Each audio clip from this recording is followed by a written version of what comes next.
సార్వత్రిక ఎన్నికల సందర్భంగా జనసేన సైనికులు తూర్పుగోదావరి జిల్లా అమలాపురంలో కవాతు చేపట్టారు.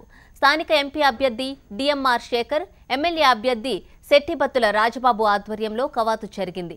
ఈ కార్యక్రమానికి జన సైనికులు అడుగడుగునా మద్దతు పలికారు. కులాలను విభజించే పార్టీలను ఓడించాలని, మంచి భవిష్యత్తుకు నాంది పలకాలని పిలుపునిచ్చారు.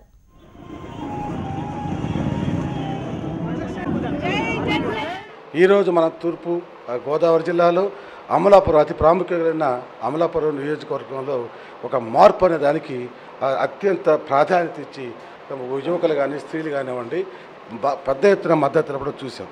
ఎందుకంటే సామాన్యుడి బాధలు ఇంతవరకు పట్టించుకోలేని రాజకీయ వ్యవస్థ ఒకవైపు ఉంటే, ఒకవైపు యువతకి భవిష్యత్తు నిర్మించుకోవడానికి ఒక ప్రణాళిక సిద్ధం చేసుకున్న జనసేన పార్టీకి వ్యత్యాసం.